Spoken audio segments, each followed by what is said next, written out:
Amém? Um texto muito conhecido de todos nós. Mateus, Marcos, Lucas, João, Atos, Romanos. Amém? Vamos achar ali o capítulo 8. Amém? Capítulo 8, versículo 28. Romanos 8, 28. Amém? Glória a Deus.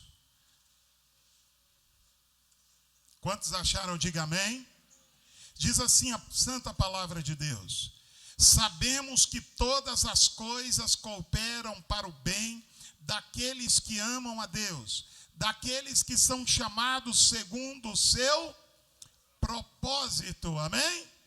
Pois os que dantes conheceu, também os predestinou para serem conforme a imagem do seu Filho, a fim de que ele seja o primogênito entre muitos irmãos. E aos que predestinou, a esses também chamou, e aos que chamou, a esses também justificou, e aos que justificou, a estes também glorificou.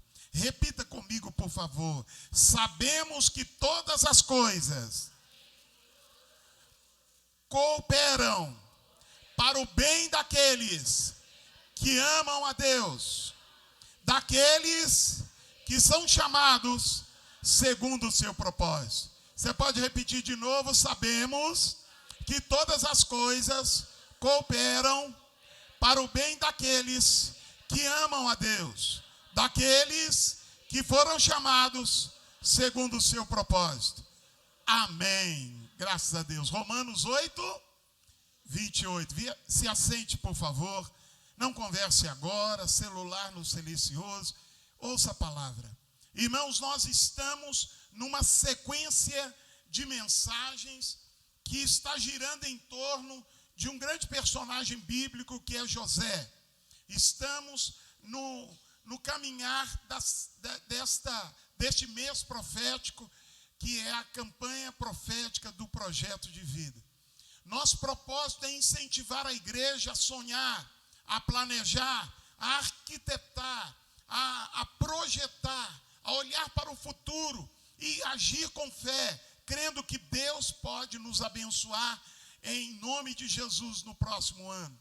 Este é o nosso objetivo, te fazer sonhar, te fazer você ficar motivado a continuar crendo que o nosso Deus é o Deus que pode nos dar a vitória. Amados irmãos, e nós temos falado tantas coisas de José, temos aprendido tantas coisas, temos visto tantos detalhes maravilhosos. Uma das coisas que nos chama a atenção é como a vida de José tem semelhanças com a vida de Jesus. Uma das coisas que me chama a atenção é que José, ele é traído pelos seus próprios irmãos, pelos seus semelhantes. Ele é entregue nas mãos de pessoas que iriam castigá-los. Assim como José também passou. Assim como Jesus foi vendido, traído por 30 moedas de prata. Também José foi vendido pelos seus próprios irmãos. Assim como Jesus somente aos 30 anos se tornou público o seu ministério, também somente aos 30 anos a Bíblia mostra a ascensão de José e se tornando público a sua liderança. Nós temos visto como a vida de José, apesar dele estar dentro de um projeto de Deus, de um propósito maior, a Bíblia mostra como José teve altos e baixos. Teve momentos em que José estava bem na casa de seu pai, mas teve momentos da escuridão de uma cisterna, da cela fria de uma prisão. Teve momentos em que ele relativamente estava bem na casa de Potifar, mas a Bíblia diz que depois ele enfrentou anos de uma prisão terrível. E a Bíblia diz que somente depois o propósito de Deus se cumpre na vida de José. E nós temos visto que assim também é com nossa vida. Nós vamos ter momentos em que nós vamos estar soltando foguetes. E olha que bênção está fluindo. Que bênção está dando certo. Que maravilha, as coisas estão acontecendo. Louvado seja Deus. Mas vai ter momentos em que nós vamos estar para baixo. Vamos estar precisando e aguardando em Deus a manifestação do Senhor.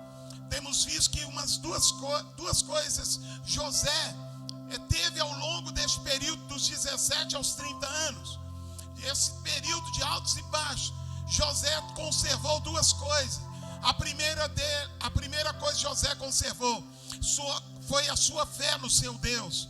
José permaneceu crendo, permaneceu acreditando, permaneceu crendo que o Deus que prometeu também era o Deus que poderia realizar o projeto.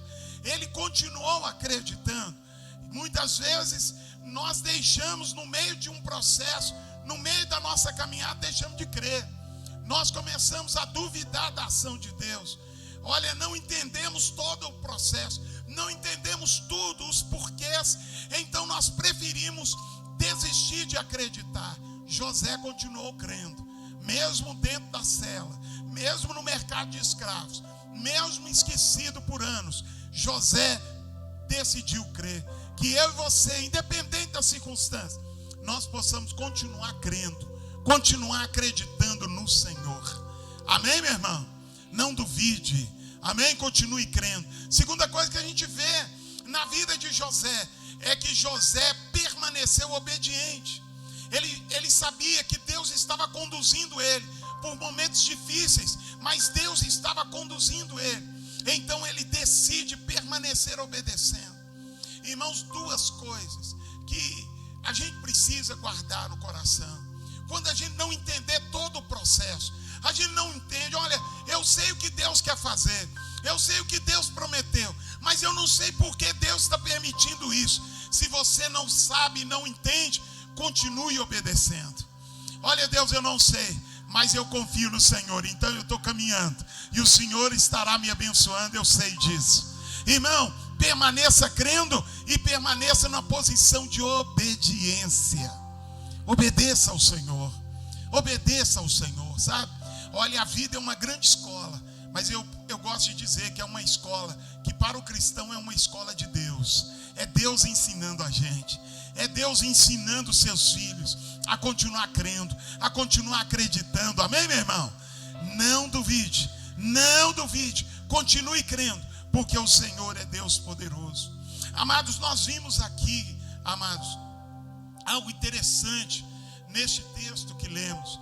A Bíblia Sagrada diz que nós somos aqueles que, mesmo que as coisas não estejam aparentemente bem, essas coisas que não estão aparentemente dando certo, estas coisas vão no final contribuir, cooperar para o nosso bem.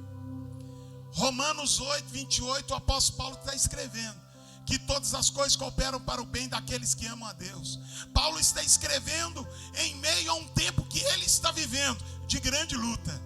Paulo está escrevendo em meio a um tempo de prisão. Paulo estava preso, mas ele sabia que até as prisões que ele estava ali em Roma, até as prisões ali no Império Romano, ali na capital de Roma, aquela prisão, aqueles momentos terríveis que ele estava vivendo, ele sabia que até aquelas prisões estariam colaborando para o bem dele. Irmãos, é difícil aos olhos humanos entender, mas todas as coisas cooperam para o bem daqueles que amam a Deus. Todas as coisas. Eu não sei o que você está vivendo aí agora, mas eu posso te dizer que todas as coisas cooperam para o bem daqueles que amam a Deus. Você pode dizer para o seu irmão: todas as coisas, irmão, cooperam para o seu bem. Amém, meu irmão? Todas as coisas cooperam para o seu bem. A Bíblia diz, irmãos, que José passou em altos e baixos. Ele estava ali vivendo situações difíceis, mas no final Deus o abençoou. A Bíblia diz lá em Romanos 4, 8, a Bíblia diz: de todos os lados somos pressionados, mas não desanimados. Ficamos perplexos, mas não desesperados. Somos perseguidos, mas não abandonados. Abatidos, mas não destruídos. Segundo Coríntios capítulo 4, verso 8 e 9. Irmãos, nós podemos ser apertados, nós podemos estar ali abatidos, mas, irmãos, no final a vitória é nossa. No final a vitória é nossa. Você sabe que Deus permite situações diferentes para com um propósito. O propósito que a gente conheça a boa, perfeita e agradável vontade dele. Deus quer conhecer a nossa vida, as nossas reações. Ele vai permitir situações. E no meio dessas situações, nós vamos conhecer a vontade de Deus. Nós vamos entender. Eu fico impressionado como José tinha clareza da posição que Deus estava levando ele. Porque quando ele encontra com seus irmãos, ele está sentado já no trono do Egito, rodeado de riquezas, cheio de poder, anel de poder na mão, sentado ao lado de Faraó. Ele está ali mandando em tudo. E chegam os seus irmãos que tentaram matá-lo, que tentaram eliminá-lo. Eles chegam ali magros, mal vestidos, com fome. Ele olha para tudo aquilo, e quando ele se revela aos seus irmãos, os seus irmãos pensam que ele iria destruí-lo. Mas a Bíblia diz que José, ele havia compreendido o grande propósito de Deus. Aqueles anos todos, Deus foi mostrando para José a boa, perfeita e agradável vontade. Olha, José, eu estou permitindo isso na sua vida, porque eu quero te levar lá para o trono. Aguenta a mão, eu vou te honrar. E quando você estiver lá, você vai ser um instrumento para preservar o meu povo. Deus, ele tem um propósito na nossa vida, irmão.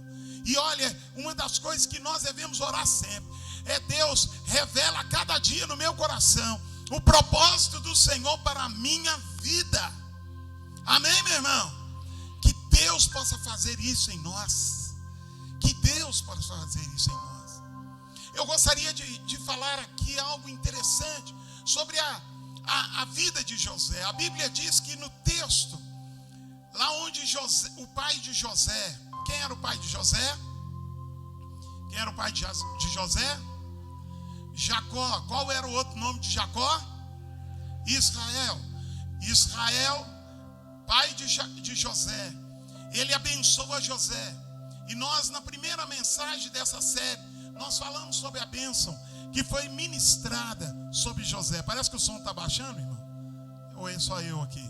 Está tranquilo aí o som? Amém. Então acho que é só aqui em cima. Irmãos, a bênção que foi ministrada dizia: José é um ramo frutífero junto à fonte, e os seus galhos se estendem sobre o muro, e ele permanece firme. Amém? Essa é a primeira parte da bênção que foi liberada sobre José.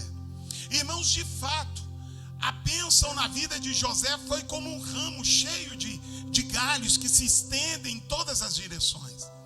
Exatamente como o pai dele, Israel, né, ou Jacó, liberou sobre José, assim foi a bênção de Deus sobre José, como um ramo forte que se estendeu em todas as direções.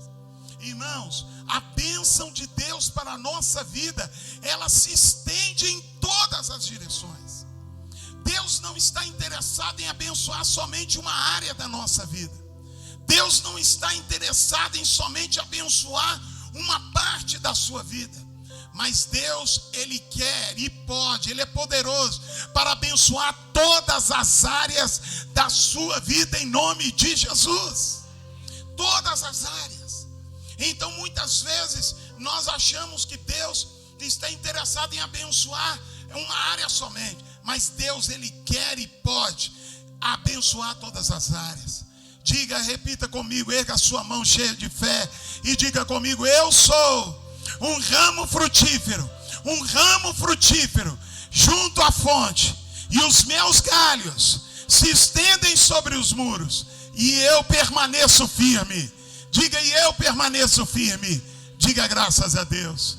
Amados irmãos, em todas as áreas, como uma ramagem se firma ali sobre aquele muro ou sobre a rocha, assim as bênçãos de Deus em cada área da nossa vida. A bênção de Deus está alcançando cada área. Eu quero falar de uma área interessante da vida de José, a área familiar. Irmãos, a família é o centro, né? A família é o centro. Às vezes nós somos muito bons com as pessoas fora, mas nós esquecemos que o centro é a família. Irmão, todo mundo corre, mas a família que encara, a família que fica. Não existe família perfeita. E quando nós olhamos para a família de José, a família onde José foi criado, nós olhamos e vemos o exemplo de uma família terrível. E nós vamos ver aqui, você pode abrir a sua Bíblia, por favor, lá em Gênesis capítulo 37. Gênesis capítulo 37, você pode abrir aí? Gênesis 37, 4. A vida de José foi abençoada nas suas principais áreas. E olha a família de José. Gênesis capítulo 37, verso 3 e 4. Quantos acharam aí? Diz assim: Israel, quem era Israel? Pai de José. Quem era Israel? Pai de José. Israel é o nome que Deus deu para Jacó. Amém, meu irmão? Depois de Peniel, o nome de Jacó foi mudado. E o que o Senhor, através do anjo, fala para José, para Jacó? Não te chamarás mais Jacó, mas sim Israel. Amém? Glória a Deus. Então vamos lá.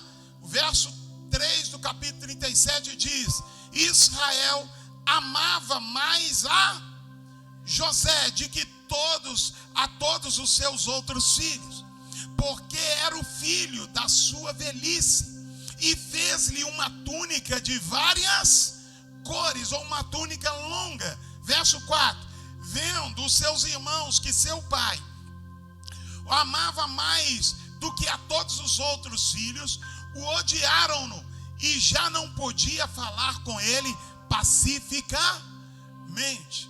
Irmãos, olha aqui, o texto está dizendo, nós vamos ler juntos, amém? Então olha aqui, o texto está dizendo que a família onde José nasceu e foi criado, ela tinha uma característica negativa. Qual era? Era uma família dividida pelo ódio. E de onde vinha esse ódio? O ódio vinha da atitude inadequada, errada do pai, que era Jacó, que era Israel. Ou qual que era a atitude dele que nós não devemos ter? Olhe para mim. Qual é a atitude, irmãos? A atitude de que eu não posso ter preferência entre um filho e outro filho. Quantos filhos Israel tinha? Quantos filhos? 12. E ele tinha preferência por um dos filhos. Ele amava mais José. Ele tinha mais carinho por José. Ele dava mais atenção a José. E no verso 3 a gente vê o pai dá um presente para ele diferenciado. Para a gente parece um presente, uma túnica, mas na circunstância e no momento, no momento bíblico ali, esse presente era o melhor presente. Era o presente que todo filho gostaria de ter. A túnica de várias cores, uma túnica longa, ou seja, aquela capa longa que cobria todo o corpo, dava toda a diferenciação, era lindo, era bonito, e aquilo era caro. E o pai, tendo 12, ele escolhe um e só dá para aquele. O pai demonstra carinho a um só. E o texto diz que por causa disso, os irmãos de José passaram a odiá-lo e não podiam mais falar pacificamente com ele. O que é? Eles só viviam brigando, sabe? Não conseguiam trocar uma conversa. Agora eles estão brigando. Eu quero lembrar a você, meu querido, que nós como pais podemos gerar bênção na nossa família, como também podemos gerar divisões na nossa família. Aqui vemos um exemplo claro de como não viver, não agir com os nossos filhos. Não tenha preferência entre um e outro. Às vezes, irmãos, até inconscientemente, a gente começa a ter carinho a mais com um, em detrimento dos outros. Exemplo, aqui a Bíblia diz que que Israel amava mais o seu filho José, porque José era o filho da sua velhice. José nasce quando o pai dele já está bem velho. E aquela rapa do tacho que nasceu passou a ser o centro das atenções do pai. E o pai esqueceu todos os outros e começou a demonstrar muito carinho. Irmãos amados, você já imaginou se Deus dissesse: olha, eu só amo fulano de tal, o resto aí fica em segundo plano? Irmão, nós não podemos fazer acepção de pessoas. No livro de Tiago, a Bíblia vai dizer que Deus não faz diferença, acepção entre os seus filhos. E nós também precisamos vigiar para não fazer acepção entre os nossos filhos. Olha o que causou. A Bíblia diz no verso 24: vendo os seus irmãos que o pai amava mais a José do que os outros filhos, eles passaram a odiar. Irmão, uma coisa que eu não sei se você percebe, mas quando a gente lê na Bíblia, ouve alguém pregando sobre o que os irmãos de José fizeram com ele, por exemplo, pegar o próprio irmão: olha, vamos maquinar aqui um esquema, vamos pegar ele, vamos jogar nessa cisterna e vamos falar com o nosso pai que um bicho pegou ele, que um bicho o matou, vamos deixar ele morrer de fome ou de sede dentro dessa cisterna. Depois a Bíblia não fala que ele foi tirado dali e os próprios irmãos venderam ele como escravo? A gente fica pensando assim, irmãos: meu Deus, de onde veio tanto ódio? Esse ódio veio dessas atitudes.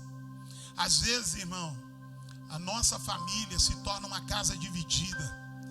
E casa dividida, o que Jesus disse? Ela não ficará de pé, ela não prevalecerá. Um reino dividido contra si mesmo não prevalecerá. Por quê? Por causa da atitude sem sabedoria. E nós, irmãos, às vezes nós fazemos isso inconscientemente. Mas então uma coisa interessante aqui, sabe? É se você deu beijo em um, trate de dar beijo no outro também. Porque para você pode ser coisa besta, mas para aquele filho que está só vendo, não é. Sim ou não, irmãos? Se você deu o presente, então trate de fazer alguma coisa para o outro também. Se você vive elogiando, olha, tem pai e mãe que vive elogiando fulano: esse meu filho só me dá prazer. E nunca elogia o outro. Irmão, eu como pastor já ouvi cada coisa de filho. Eu não falo com a minha mãe não, pastor, porque eu gosto dela, mas a minha mãe nunca me elogiou.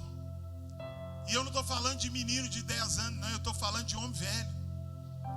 Meu pai nunca me elogiou. O bom para ele é o fulano, pastor. Mas agora ele está na cama e o fulano que ele sempre amou não quer ajudar. Quem ajuda é eu.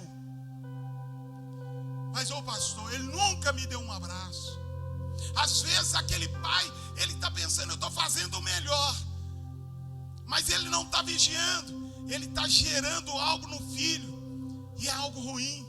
Olha o que aqueles filhos tramaram: vão matar nosso irmão, assim nós vamos atingir nosso pai. Irmão amado, essa era a realidade do lar onde José vivia. Mas não obstante a isso, irmão, olha que coisa interessante. Esse José tem culpa do pai gostar dele? Tem, igreja? Não, não tem. Esse José está cheio de sonhos. Olha o próximo verso. Lá no verso 6 a Bíblia vai dizer que José tem sonhos. E os irmãos agora começam a odiar ele. Não só pelo fato do pai gostar mais dele, mas também ele passa a ser odiado por causa dos sonhos que ele dizia que tinha. Irmãos, duas coisas levaram o ódio. Aqueles irmãos já estavam odiando o seu irmão porque ele era o centro das atenções. Era o centro das atenções. Agora este irmão tem sonhos. E ele só diz: agora não, esses sonhos não podem se cumprir. Nós vamos eliminar ele. Esta é a realidade. Eu estou falando da realidade da casa onde ele cresceu, para lembrar para a gente uma coisa: não importa o lugar onde você viver, Não importa o ambiente onde você está. Se Deus tem projeto, ele vai se cumprir em nome de Jesus. Não se preocupe. Mas a casa, mas a minha família, mas meus irmãos, mas eu estou rodeado de gente invejosa. Não se preocupe, anda na presença de Deus. Viva obedecendo o Senhor. Caminhe no caminho do Senhor e vai se cumprir o propósito de Deus na sua vida. Vai se cumprir o projeto de Deus na sua vida. Olha o ambiente onde José saiu, irmãos. E olha que eu fico vendo, sabe? Não existe família que é um caso perdido. Eu conheço famílias que quando chegava o final do ano, eles se reuniam, como toda família. Mas todo final de ano dava briga. Eles se reuniam, era uma coisa bonita. Todo mundo trazia lá eu vou levar o peru, eu vou levar o Chester, né? Eu vou levar isso, eu vou levar aquilo, eu vou levar tanto de cerveja, o outro levava tanto. Todo ano aquele irmão dizia: pastor, minha família reúne. E vai dar briga, pastor, porque todo ano dá. Começa uma beleza, todo mundo dá um beijinho, Feliz Natal, Feliz Natal, Feliz Natal, né? Aquela coisa toda, e aquela festa. Daí um pouquinho tá todo mundo mamado, pastor. E aí começa o quebra-pau. E eles brigam, e eles brigam e brigam. Passado-se o tempo, eu ouvi a mesma pessoa dizendo: pastor, agora no final do ano eu estou até ansioso. Eu falei: por quê? Porque agora não tem mais briga. Eu falei: é mesmo? Não tem. Porque a maioria da minha família se converteu a Jesus. E aí a gente reúne, pastor, e é aquela beleza. Pastor, a gente come, a gente bebe, mas ninguém fica bêbado, porque a grande maioria hoje é de Jesus. E no final, pastor, ninguém sai na mão quebrando um ao outro, deixando a minha mãe preocupada, porque todos, quase todos, dizia ele, quase todos já são convertidos. Isso é bênção ou não é, meu irmão? Eu vou dizer, irmão, não importa a realidade da sua família, Deus pode restaurar. Jesus é especialista em restaurar. Sabe, Jesus é especialista em restaurar. Eu já vi filho que não conversava com o pai há muito tempo. E aí quando Jesus entrou no coração do pai, o pai foi lá e se aproximou do filho. E Deus fez uma obra linda. Eu já vi filha que não perdoava o pai, porque o pai a expulsou de casa. Mas quando Jesus entrou no coração deles, Jesus reconciliou o pai com a filha. Deus restaurou aquela família. E eu profetizo que assim será sobre o seu lar. Eu profetizo que assim será sobre a sua casa. Eu profetizo que Deus há de restaurar a sua família no nome de Jesus. Não há família que Jesus não possa restaurar. Uai, pastor, mas e a família de José? Deus restaurou. Olha, fizeram tudo aquilo com José, agora matamos nosso irmão. Os anos passou, mas eles não sabiam, Deus estava trabalhando o irmão deles lá no Egito. Até que chega o tempo dos irmãos passar fome lá e vamos lá no Egito conseguir comida. Quem está lá no trono para atendê-los? José. E a Bíblia diz: José faz tudo aquilo, acusa eles de ser espião. Era uma estratégia de José para que os irmãos que ficaram para trás, todos fossem levados para o Egito. E aí quando todos estão lá, José faz todo mundo sair de dentro do palácio e fala: fica só ele e aqueles hebreus. E então eu fico imaginando que José desce do trono, tira sua veste de egípcio, e ele diz: eu quero me revelar a vocês. E ele deve ter tirado ali toda a indumentária, e ele deve ter se revelado: eu sou José. Eu sou José. Imagina que cena tremenda. E a Bíblia diz que os irmãos ficam ali com medo do que José poderia fazer. Mas eu estou dizendo que Deus restaura, e Ele elimina todo o ódio, e Ele transforma o ódio em amor, irmão. José disse: não temas, não fique com medo não, porque eu já sei porque Deus permitiu tudo aquilo acontecer. Porque Deus permitiu que vocês fizessem aquele mal comigo, para que chegasse nesse tempo de agora e eu pudesse socorrer a todos vocês. A Bíblia diz que Deus estava ali agora usando José para curar a família que odiou a ele. Jesus disse que a gente paga o mal com o bem. José foi isso, sofreu aquilo, mas na hora que José pôde retribuir, ele retribuiu em amor. Isso cura qualquer família, irmão. Isso cura. José foi processado, ele foi trabalhado, agora ele está cheio de amor. Ele não ficava contando os dias, um dia eu vou encontrar aqueles irmãos, vou matá-los. Não, eu vou encontrar esses irmãos e eu vou beijá-los. Deus pode restaurar. Deixa Deus mudar o ódio, o rancor em amor na sua vida. Porque Deus pode e quer. E eu creio, eu estou aqui pregando isso. Estou até tomando um tempo a mais nessa questão da família. Eu creio que Deus vai restaurar famílias aqui. Eu não conheço seu dia a dia. Eu não conheço você. Mas eu conheço o Espírito Santo. E o Espírito Santo me diz que Ele vai restaurar a sua família. Ele vai restaurar a sua família. Não importa o que já houve lá. Deus, Ele vai operar no meio da sua família. Ele vai restaurar. Agora eu vou dizer para você uma coisa. Antes de Deus fazer isso na família de José, Deus tratou com José. Porque imagina você, José quantos anos ficou na cadeia matutando. Um dia eu vou encontrar aqueles irmãos. Já pensou? É muito tempo para gerar ódio, né, irmão? Ah, mas eu vou me vingar. Ah, mas eu vou dar o troco. Igual muita gente fica. Mas ali na cadeia, naquele processo todo, Deus estava gerando em José algo diferente. Ô José, eu vou colocar você diante dos seus irmãos. E você não vai estar cheio de ódio para vingar. Você vai estar cheio de amor para restaurar a sua família. E que coisa linda. Se você ler o restante de Gênesis, você vai ver que José, enquanto esteve vivo, a sua família viveu ao redor dele. A sua família, seus irmãos, ninguém passou fome. José amando a todos igualmente. Você vai ter chance de corrigir o que o seu pai fez errado. Você vai ter chance de corrigir. Amém, meu irmão? Você vai ter chance de mostrar, pai, papai, o senhor meio sem sabedoria fez acepção, mas agora é minha vez. E olha, Deus está mostrando como eu faço, papai. Nós vamos amar todo mundo aqui agora. Eu fico olhando Israel, o pai de José, olhando para a atitude do filho. Vendo o filho amar a todos igualmente.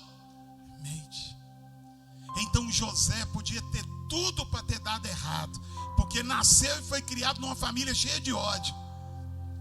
Mas Deus, em meio a toda aquela circunstância, estava cuidando de José. Não importa a sua história de vida, Deus está cuidando de você, porque Ele tem um propósito na sua vida. Se você crê, diga amém. A outra área que nós vemos Deus abençoar José é a área profissional. Qual área? Pastor, mas profissional é. José, vamos dizer que José, ao ser transformado em escravo ali no Egito, é como se José estivesse entrando para a sua vida profissional. José agora é um profissional, porque ele chega na casa de Potifar e em pouco tempo ele assume uma posição profissional. Qual é? Ele passa a ser administrador. Ele é o administrador da casa de Potifar. Irmão, Deus abençoou a vida de José profissionalmente. Tudo que José fazia, a Bíblia diz que dava certo. Tudo que José organizava, empreendia, planejava, Deus honrava. Irmão, em nome de Jesus, Deus não só quer abençoar a sua família, Ele não só quer abençoar o seu lar, mas Ele quer abençoar também a sua vida profissional. E eu quero falar rapidamente, irmãos, 3 coisas que nós precisamos lembrar para Deus abençoar a nossa vida profissional. Primeiro, todo bom profissional precisa de um tempo de preparo. Diga, preparo. Irmão, tem gente que quer ser abençoado profissionalmente, mas ele não treina, ele não estuda, ele não faz um curso de reciclagem, ele não faz um curso de treinamento. Ele acha que Deus é Deus, Papai Noel, que vai ajudar ele e ele não tem que fazer nada. Irmão, se você quer ser bom na área onde você trabalha, então tem que estudar, tem que fazer uma reciclagem, Tem que fazer. E olha, irmãos, nos tempos que nós vivemos de modernidade, nós temos que nos reciclar o tempo todo. O tempo todo. Irmão, você que é vendedor, apareceu um curso de vendas, aquele vendedor fascinante, um curso de vendas, aquele vendedor 360, vai lá e faça. Invista na sua área.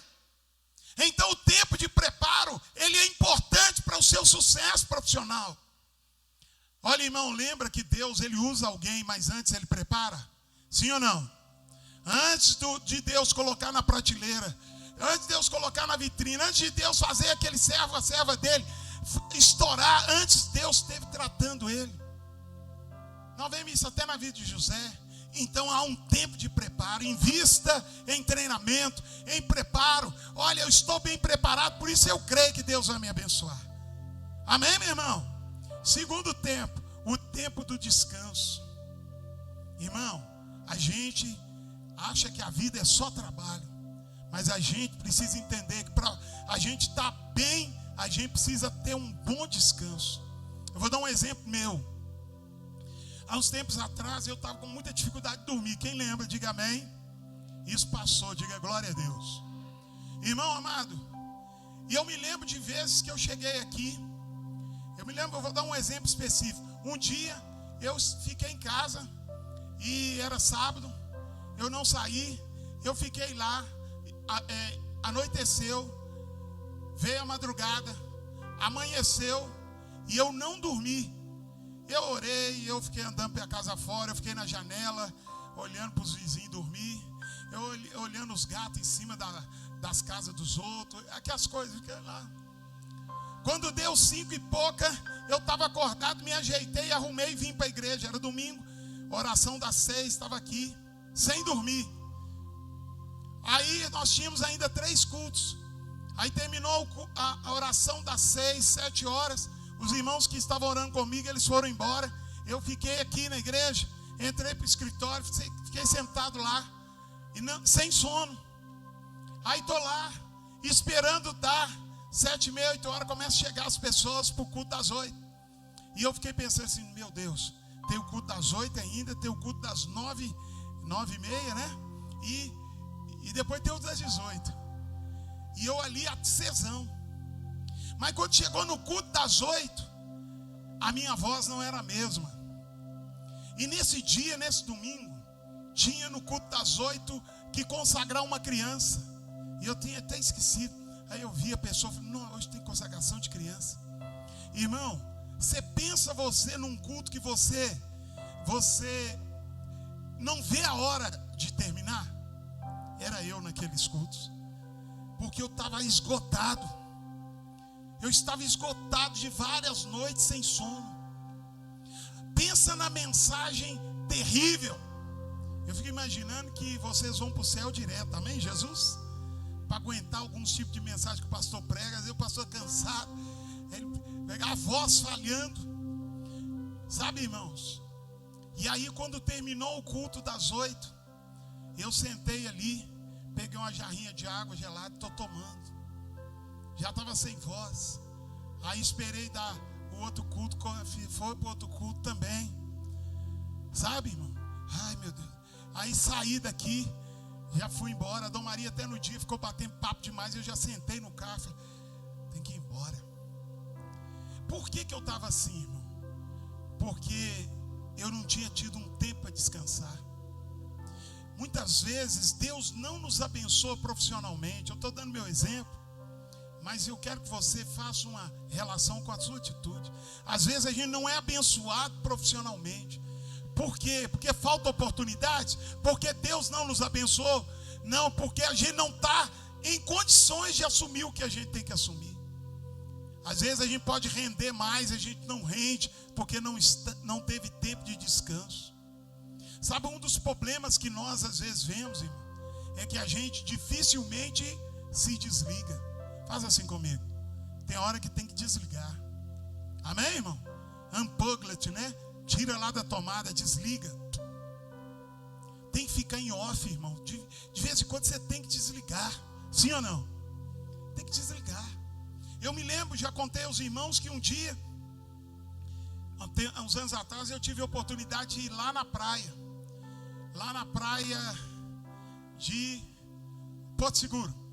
Foi eu, minha família e um casal da igreja. Aí nós estávamos lá numa parte lá, em Porto Seguro tudo é bonito, né? Mas tinha uma parte, uma prainha lá que era uma coisa de louco, perto de uma aldeiazinha de índio. E aquela praia, e era mais ou menos o pôr do sol. E a gente estava sentado, imagina aquela água tranquila, a gente sentado ali naquela água. E lá na linha do horizonte só água e o sol sumindo lá atrás. Aquele coisa bonita, aquele espetáculo. Quem já viu, diga amém. E a gente naquele lugar gostoso. E o irmão estava lá boiando do meu lado. E o meu papo era o seguinte: irmão, é porque nós temos que comprar tanto de bloco, tanto saco de cimento, porque nós vamos fazer uns negócios lá na igreja. E eu fui falando, e eu estou vendo aquele irmão boiando lá. De repente o irmão mudou a conversa. Pastor do céu, nós viemos de Minas Gerais para a Bahia, pastor. Nós estamos diante de um espetáculo desse, seu assunto é só igreja. Meu Deus do céu, ele ficou nervoso comigo. Meu Deus do céu, viajar com o pastor, isso que dá. Ele não está aqui, por isso que eu estou falando. Irmão, viajar com o pastor, isso que se dá. Só fala de igreja. Ô pastor, desliga aí, pastor. Eu falei, não, vamos mudar mesmo. É verdade, irmão, é isso aí.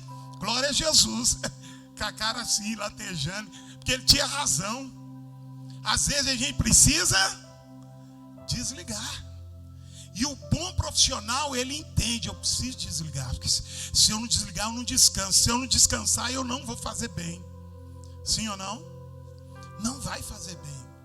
Irmão amado, a outra coisa que a gente precisa ter é o tempo de trabalho. Primeiro é o tempo de preparo, tempo de descanso e tempo de trabalho. Irmão, quando é hora para trabalhar, não é hora do zap, não é hora da rede social, é hora do trabalho. Trabalha, é hora de ralar, é hora de esquecer algumas coisas e correr ali, trabalhando. O problema é que às vezes a gente quer ser bem sucedido, mas a gente não gosta de trabalhar. A gente gosta de ter um bom salário, mas não gosta de trabalhar. Mas quem ganha muito, ele precisa entender que para ser grande tem que suar a camisa, tem que ralar. E a hora do trabalho é uma hora necessária. Sim ou não, irmão? É hora necessária. Eu vou dar um exemplo aqui de um irmão. O irmão desse irmão da nossa igreja passou na faculdade de medicina. Faculdade de medicina, sabe aonde? Na UFMG. É pouco, irmão?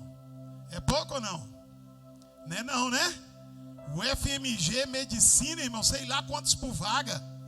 E o menino foi lá, crente. Ele não é membro da nossa igreja, o irmão dele é que é daqui. Ele é da quadrangular, de uma outra quadrangular. Esse menino passou para medicina na UFMG. Mas sabe o que esse irmão estava falando comigo? Que esse irmão dele, um dia ele chegou na casa esse que passou é solteiro. E ele chegou lá, ele está lá, as coisas dele, os lugares dele estudar, os papéis estão tudo lá. Aí ele disse assim que ele chegou e está bisbilhotando as coisas do irmão dele. Aí ele achou uma apostila, uma agenda. E ele olhou lá na agenda assim: tal horário acordar, tal horário orar, tal horário higiene pessoal. E ele foi falando, pastor, ele tem tudo organizado. Tal horário estudar. E as pessoas iam para a festa, a família fazia festa, e ele falava assim: eu vou ficar só um pouquinho aqui que eu tenho que estudar. Os outros falavam, pelo amor de Deus. E ele ia lá estudar. E ele comprou briga com gente da família, gente reclamou. E esse irmão dizendo que aí veio o Enem, depois veio o vestibular, aí ele foi olhar o resultado. Não é segunda chamada não, de primeira, passou. Vai ser o sonho dele, que o sonho dele é ser médico.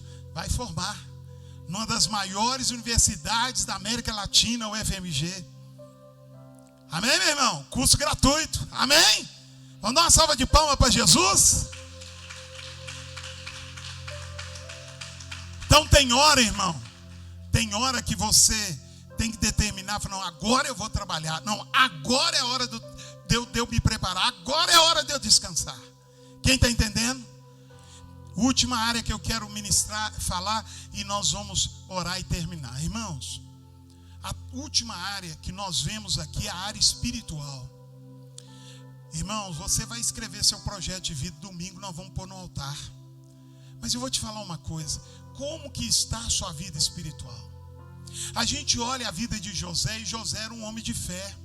José era um homem espiritual. A Bíblia diz que quando chamaram ele na frente de Faraó, Faraó falou com ele: Senhor José, eu fiquei sabendo que você é um homem que sabe tudo, que você é um homem que interpreta qualquer tipo de sonho. Qual que foi a resposta de José para Faraó? A interpretação do sonho não é minha, isso não depende de mim, mas Deus dará para Faraó uma resposta favorável. Sabe o que a gente percebe nessa resposta de José? É que enquanto Faraó estava exaltando ele, dizendo que você é o tal, que você, estão dizendo que você é muito bom, ele está transferindo a glória para Deus. Não, Faraó, isso não depende de mim, isso depende de Deus. E eu creio que Deus vai te dar uma resposta favorável. Sabe, irmão, como está a nossa vida espiritual? Nós temos buscado glória para nós? Lá no sonho que você vai escrever, Deus vai ter alguma glória naquilo? Deus vai ser exaltado em alguma coisa que você vai alcançar? Às vezes, como Paulo escreve, vocês têm pedido e nada recebeste, porque pedistes mal, pediste para gastar nos próprios prazeres. Às vezes, irmão, Deus não vai ser glorificado nos nossos sonhos, no nosso projeto. Irmão amado, quem é espiritual, ele entende: tudo que eu tiver, tudo que eu alcançar, será para a glória de Deus. Uma das coisas que você e eu precisamos caprichar são nos nossos planos para a vida espiritual. Irmão, o crente ele ora, não é só no dia que ele vem na igreja, não. O crente ele ora todos os dias. Como está a sua vida de oração? Vamos no básico, a vida de oração, como está? Às vezes nós ficamos reclamando, a igreja é isso, isso. Irmão, a gente não está fazendo nossa parte. A gente não ora. E a leitura bíblica? Olha, irmão, leitura bíblica. Tem uma Bíblia 0 quilômetro na igreja. Ela está aqui na igreja. Essa é uma Bíblia de quase R$100. Ela não tem nome, ela está ali bonitinha. Eu fico pensando assim, como é que faz um crente ir lá gastar um dinheiro desse numa Bíblia e depois deixa a Bíblia por aí e vai embora? Irmão, deve ter pelo menos umas 15 a 20 Bíblias aí paradas na igreja. Projeto de vida nosso, espiritual, como está? A gente lê Bíblia? Olha, a nossa igreja está sem a área de ensino esse ano. Pandemia, situações, paramos. Se não voltar, tem gente que não vai achar ruim. Irmão, no nosso projeto de vida espiritual, nós precisamos lembrar: olha, Deus, eu quero ler a palavra mais do que eu já leio. Eu oro, Senhor, mas eu quero investir um pouco mais de oração no ano de 2022. Eu quero investir. Quem está me entendendo? Olha, irmão, quantas vezes nós jejuamos no mês? Nós precisamos lembrar do jejum, irmão. Hoje tem aquele jejum né, de coisas, né, que a gente fala hoje. Mas e aquele jejum raiz? Quem lembra do jejum raiz? Aquele jejum mesmo. Amém, meu irmão? Que a gente jejuava no passado. Quanto tempo faz que você não jejua? Jejue, irmão. Tira um tempo para você jejuar. Coloca lá no seu projeto de vida: quero investir nessa área. Sabe? Olha, eu quero trabalhar mais na obra de Deus. Às vezes, irmão, nós ficamos na igreja só assistindo culto. Já glória a Deus, né, irmão? Já está ali participando ali. Mas eu quero te convidar a dar um passo adiante. Eu quero fazer alguma coisa na obra. Tem gente que fala assim: pastor, eu não faço nada porque ninguém me chama para participar lá no altar. Quem diz que é só no altar que a gente faz a obra de Deus? A obra de Deus, irmão, é feita a maioria das vezes fora do altar. Às vezes a pessoa fica assim: eu estou chateado porque não me dá uma oportunidade. Eu quero pregar domingo, eu quero pregar dia tal, eu quero fazer isso, eu quero cantar, eu quero tocar, eu quero isso. E, irmão, se estas oportunidades não vierem, você vai ficar sem fazer a obra de Deus? invista na sua vida espiritual. A Bíblia Sagrada, Jesus disse assim: o machado está posto à raiz das árvores. O machado está ali, se não der fruto, vai e corta. Então o crente precisa investir na sua vida espiritual. 3 áreas que Deus quer me abençoar. Primeiro, família, diga comigo, família. Segundo, profissional. A área profissional do seu trabalho. Seja você o chefe, o dono, ou seja você funcionário. Deus quer te abençoar. Terceira área, espiritual. Irmão, escreva o seu projeto de vida. Você pode se colocar de pé em nome de Jesus? Vamos cantar em nome de Jesus? Glória a Deus. Bem rapidinho a turma que toca aí, canta. Bem rapidinho. Amém? Irmão, feche os seus olhos. Repita comigo: Senhor meu Deus e meu Pai, em nome de Jesus, nesta hora eu te peço que o Senhor, ó Deus, possa estar abençoando a minha vida em cada uma das áreas, em nome do Senhor Jesus. Oh, Shakalabassai. Fala com Deus, como está a sua família? Apresenta a Deus em oração, sua família. Vamos orar pela nossa família. Querido Deus e bondoso Pai, nós agora oramos, ó Deus, e te apresentamos a nossa família. Apresentamos a ti o nosso lar. E nós pedimos, Deus, que o Senhor esteja abençoando cada um, Senhor, cada pessoa da nossa família. Irmão, apresenta a Deus a sua família. Quero ouvir você orando. Ore agora. Ore. E fala: Deus, nesse projeto de vida, eu quero pedir ao Senhor que a bênção do Salmo 128 esteja na minha família, no meu lar, em nome de Jesus. Que haja união, que haja alegria, que haja comunhão na minha família. Senhor, que haja restauração, Senhor, em nome do Senhor Jesus Cristo. Em nome do Senhor Jesus, que a gente possa, Deus, falar a mesma língua. Ore agora, em nome do Senhor Jesus. Os sonhos de Deus. Acredito sim, que Deus vai fazer o impossível em meu viver. O impossível Deus vai fazer. Vamos aplaudir ao Senhor. Ele é o Deus que faz impossível em cada área da sua vida. A bênção de Deus chegará para a glória do nome dele.